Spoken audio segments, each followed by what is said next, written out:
Halo teman-teman, selamat datang di channel Pucin Novel Audio. Jangan lupa subscribe ya. Terima kasih. Episode 24. Tenggorokan Savitri langsung kering. Jangankan merengek seperti tadi, untuk bernafas saja rasanya benar sulit. Ucapan Nilam terdengar menakutkan seperti itu. Ayo kita sepakati, dengan disaksikan orang di antara kita dan ditambah rekaman video, mungkin ini bisa dijadikan bukti kesepakatan ini. Biarlah mereka menjadi saksi. Nilam menyapu pandangan di sekeliling. Melihat berbagai ekspresi wajah mereka yang berbeda-beda. Tangan Savitri bergetar hebat, tidak menyangka Nilam jadi begini. Sangat di luar nalarnya sendiri. Nilam menghela nafas dan mencoba menetralisir rasa kesalnya yang memuncak. Kini matanya menyorot ke arah Kamelia yang terus menatapnya tajam. Kamu ini orang berpendidikan, calon sarjana kedokteran, calon orang besar. Tapi kelakuanmu tidak mencerminkan bahwa kamu berpendidikan. Kamu kekanakan, egois dan tidak beratitude. Dari cerminan yang seperti ini bayangan kegagalan yang akan mengikutimu. Kamu terlalu kekanakan dan aku yakin, jika kamu tidak berubah, sampai kapanpun kamu hanya akan menjadi seorang pecundang. Helaan nafas Nilam terdengar berat. Kemudian dia menatap pada ibunya. Ayo sambut tangan saya, dan kita akhiri hubungan yang Anda anggap kesalahan ini. Miliki dia satu-satunya, sebagai sebuah kesalahan. Tentunya putusnya hubungan kita bukanlah suatu yang besar kan, bagi Anda? Wajah Savitri langsung terlihat pucat. Apalagi setelah beberapa pihak kepolisian tiba datang. Senyuman kecut terlukis di wajah Kamelia, menghiasi ruangan yang terasa pengap baginya. Perempuan itu benar ketakutan dan tidak menyangka kalau hal yang dia lakukan secara iseng akan berdampak sebesar ini. Kamu bisa mempertanggungjawabkan perbuatanmu, silahkan ikut ke kantor polisi dengan bapak petugas kepolisian. Degup jantung Kamelia berpacu sangat kencang. Air matanya sudah membasahi di kedua pipinya. Ia benar ketakutan. Demi Tuhan aku nggak ikhlas dengan ini semua. Aku nggak rela. Kenapa selalu dia yang bernasib mujur, dikelilingi oleh orang sukses, sementara aku selalu diasingkan. Kamelia memuntahkan seluruh rasa irinya. Mel, kamu salah nak. Ini salah faham. Savitri mencoba untuk menjelaskan tapi tak diterima oleh Kamelia.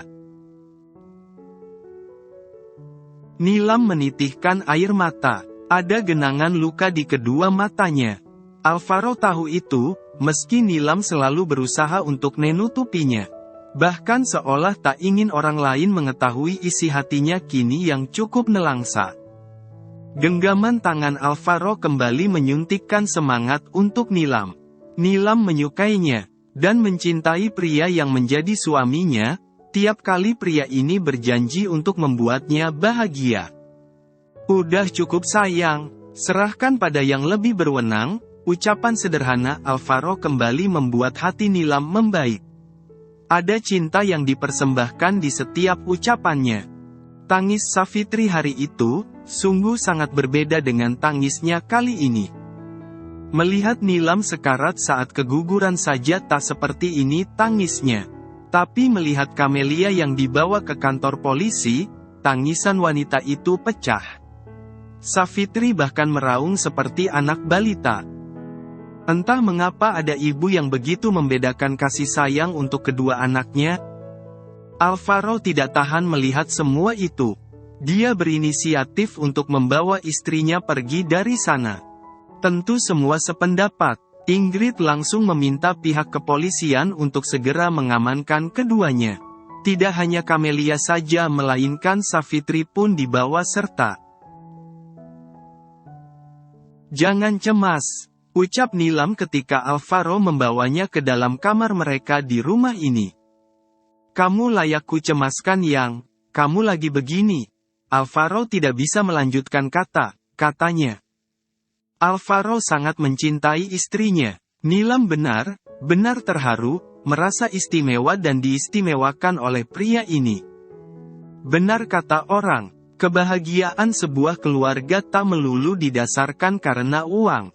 Bagi Nilam saat ini, cinta Alvaro dan tanggung jawabnya sudah jauh lebih dari cukup untuk membuat dia dan putrinya bahagia. Sekarang semua sudah berakhir, tidak perlu terlalu mencemaskan istrimu ini, Mas. Aku bersyukur banget yang memiliki istri kuat seperti dirimu. Mas. Petik 2. Laki yang ucapannya selalu membuat Nilam tenang itu ikut melihat istrinya. Senyum manisnya masih saja mengembang di kedua sudut bibir, membuat wajahnya semakin tampan. Ya, begitulah Alvaro, selalu gerak cepat manakala Nilam memanggilnya. Lelaki ini tidak pernah mengabaikan panggilan istrinya meski kadang saat dia tengah sibuk sekalipun. Jangan larang aku untuk terus khawatir padamu yang, itu semua bisa terjadi ketika raga ini telah kehilangan ruhnya. Wajah Nilam berubah sendu seketika. Betapa ia selalu diistimewakan oleh lelaki ini. Perlahan kepalanya bersandar di dada suaminya. Terkadang ia masih tidak percaya, Alvaro bisa meluluhkan hatinya yang begitu kaku selama ini. Kamu punya aku, punya ayah, nenek, Liga, Kak Ozu, dan, Alvaro segera mengadu ketika sebuah cubitan kecil mendarat di atas lengannya. Aku kenal mereka semua Mas, nggak harus disebutin satu persatu juga kali. Kekehan kecil keluar dari bibir Nilam, membuat hati Alvaro sedikit tenang. Yang, Mas. Secara bersamaan mereka memanggil, membuat mereka kembali tergelak kecil. Mau ngomong apa? Petik 2. Mas sendiri mau bicara apa? Petik 2. Sayang duluan aja, pinta Alvaro. Nilam langsung mengangguk setuju. Mas, untuk pertama kalinya setelah kehilangan calon anak kita, tadi malam aku tidak lagi bermimpi buruk, aku bahkan sampai tidak sadar sudah memelukmu begitu erat. Jujur Nilam, kamu kembali kecewa hari ini? Petik 2. Nilam menggeleng. Aku malahan lega. Nilam, mereka pantas mendapatkan itu, dan ini jauh lebih baik ketimbang putri kesayangan mama semakin tersesat nantinya. Tutur Nilam. Mas. Jangan panggil Nilam, bisa. Maksudnya, kerutan halus timbul di dahi Alvaro. Aku lebih suka kamu panggil aku dengan panggilan, Yang. Bagaimana keadaan Nilam? Tuan Utgom begitu mengkhawatirkan keadaan menantunya. Istriku baik saja, Ayah. Tentang hukuman mereka bagaimana? Tanya Tuan Utgom, mengenai kasus hukum yang menimpa mertua putranya. Aku tidak tahu, tapi sepertinya tuntutan hukumannya cukup panjang. Aku hanya bisa mendoakan biar bagaimanapun mereka tetap bagian dari istriku. Jawab Alvaro merasa galau dengan keadaan. Alvaro merenung, ia begitu mengagumi kebesaran hati istrinya yang sangat luar biasa. Andai saja orang lain yang mendapat ujian hidup seperti ini, belum tentu mereka bisa setegar dan sekuat Nilam. Jaga menantu ayah dengan baik, Al. Pesan Tuan Utgom yang dijawab Alvaro dengan mantap. Pasti, Ayah. Al. Iya. Ada yang ingin ayah beritahukan padamu, kata Tuan Utgom yang membuat Alvaro kembali fokus pada ayahnya. Soal proyek kita? Bukan, tapi soal seseorang yang ada hubungannya dengan istrimu. Ya, Alvaro sampai mengerutkan alis nyaris tidak percaya, jika mertuanya ternyata pernah berpoliandri. Alvaro tidak mampu mengucapkan sepatah kata pun, ketika ayahnya mengungkapkan bahwa Tuan Utgom dan ayah Nilam dulunya adalah teman se-universitas, bahkan sejurusan. Setelah bercerita, Tuan Utgom mengungkapkan perasaannya mengenai peran Savitri yang dirasa sangat tidak adil sebagai orang tua. Bagaimanapun semua terbentuk dari kebiasaan. Bagaimana putrinya yang lain tidak pembangkang? Sementara apapun yang diminta pasti dituruti. Apapun yang putri keduanya katakan selalu Savitri iakan. Dan apapun yang dia lakukan selalu mendapatkan dukungan. Sementara Nilam, selalu dibandingkan bahkan diragukan. Tuan Utgom memperbaiki letak kaca matanya. Matanya masih menyorot pada Alvaro. Hapuslah jejak luka itu untuk Nilam. Bahagiakan dia selama bersamamu, ajari dia lupa dengan yang namanya kekecewaan, bawa dia hidup dengan ketenangan yang baru, melupakan segala kecewa karena sikap ibunya yang berbeda. Alvaro sangat beruntung mendapatkan pendamping seperti Nilam. Dia yang baik, sabar, dan tipe wanita keibuan.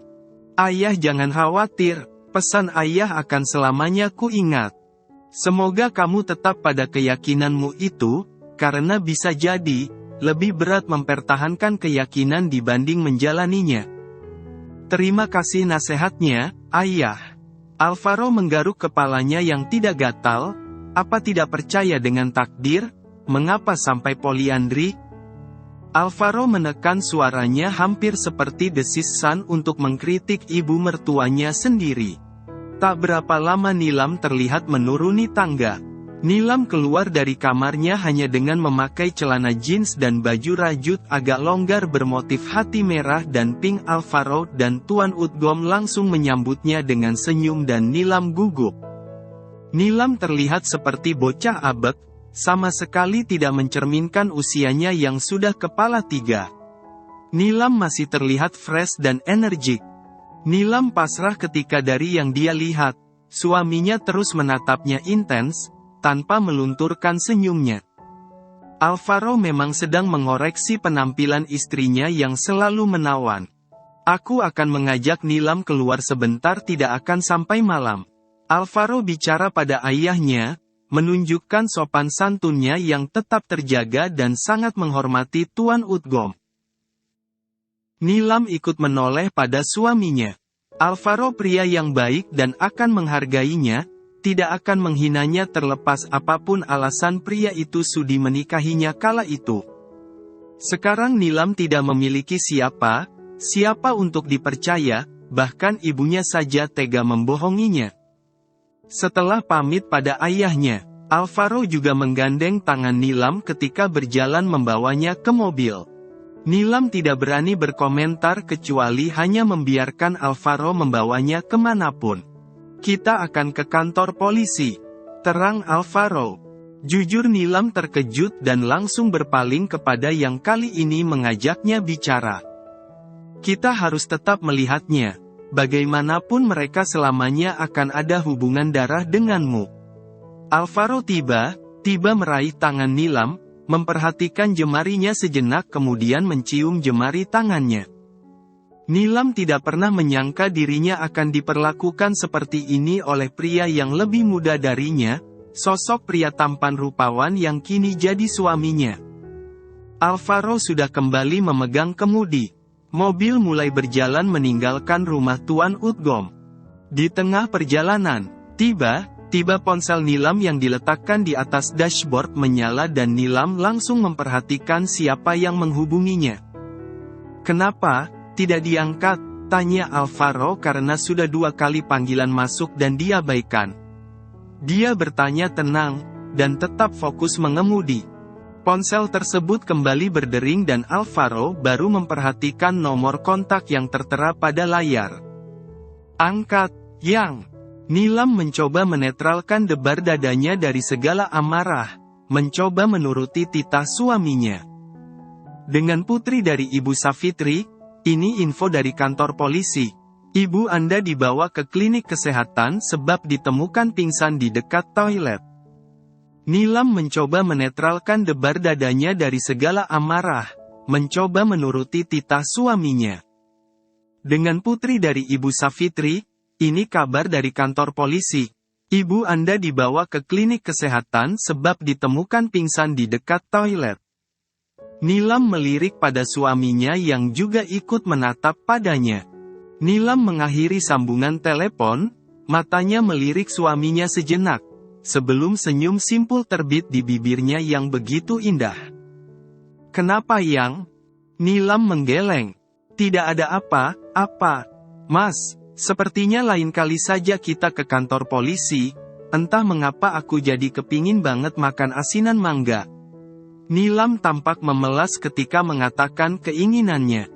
Sejujurnya ini baru pertama kalinya Nilam merengek seperti ini. Biasanya dia melakukan segala sesuatu sendiri, menuruti keinginannya pun sendiri. Sudah terbiasa sejak dulu. Kamu belum sarapan pagi, Yang. Tidak terlalu baik makan yang asam sementara kamu belum makan dengan benar tadi. Tapi aku pingin banget, kekeh Nilam dengan wajah yang begitu imut di mata Alvaro. Ah, kamu yang, Alvaro mana bisa menolak ketika istrinya sudah mode gemes begini.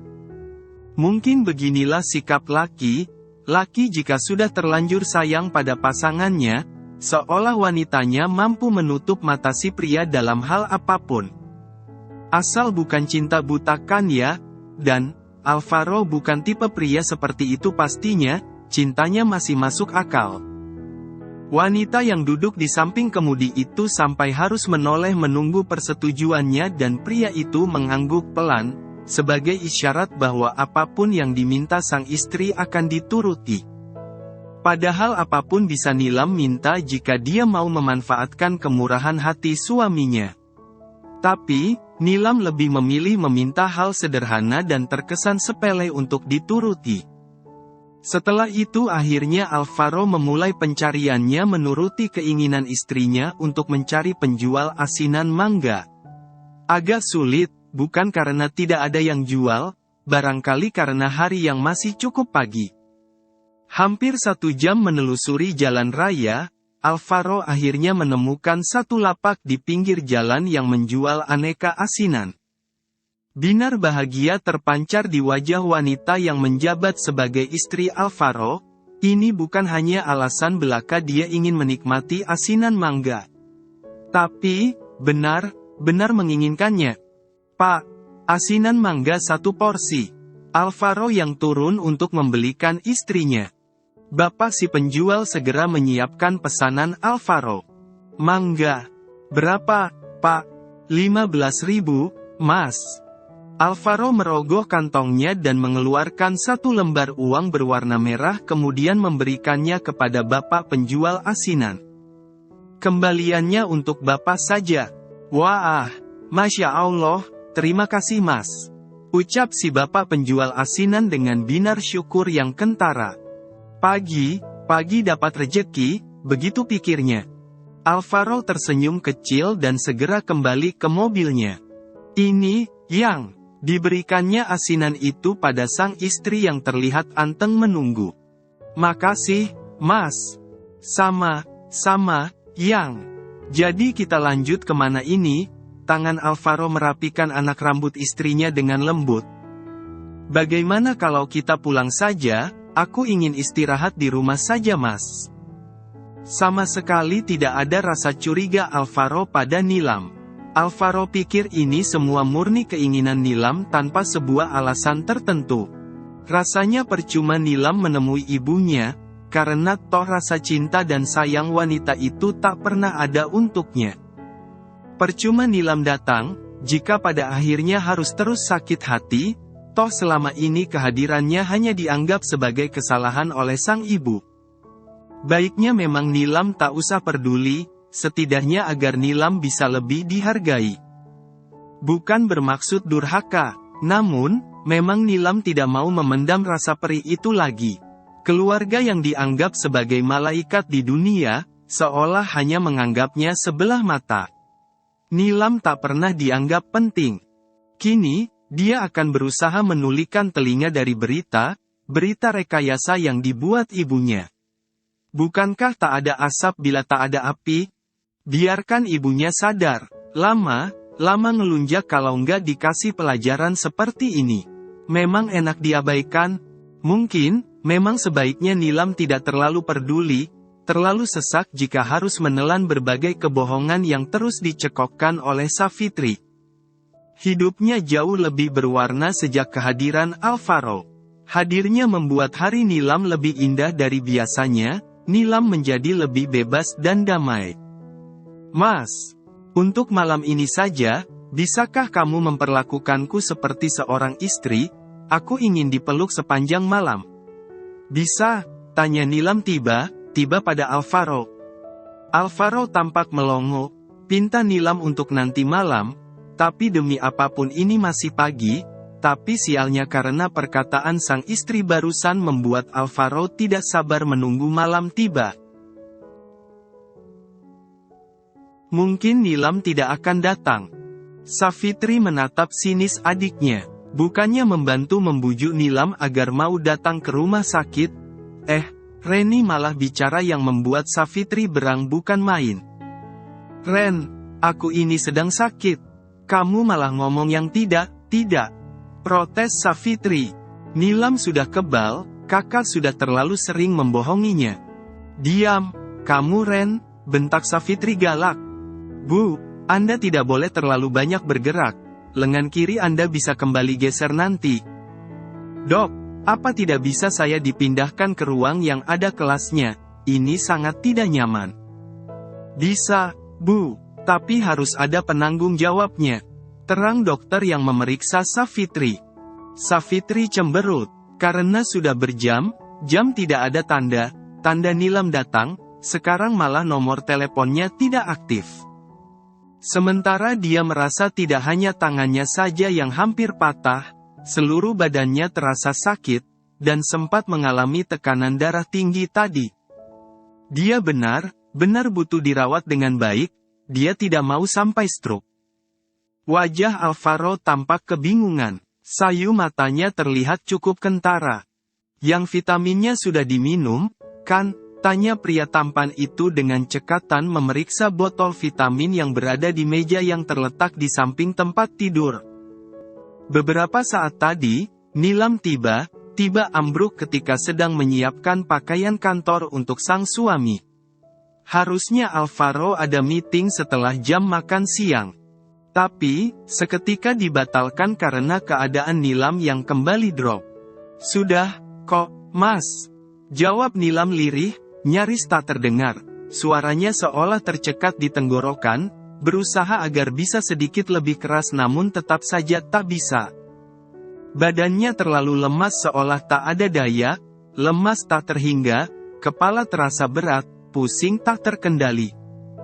Senyum pria itu melengkung, tangannya yang berurat itu mengusap pelan puncak kepala Nilam lalu perlahan menciumnya. Dapat Nilam rasakan kelembutan di setiap sentuhan lelakinya. Kenapa menangis? Tanya Alvaro lirih. Diseka sudut mata Nilam yang basah. Kristal bening itu hampir saja menetes dari porosnya. Makasih banyak atas semua kelembutan dan kasih sayang yang selalu kamu curahkan untuk aku dan Milea, Mas.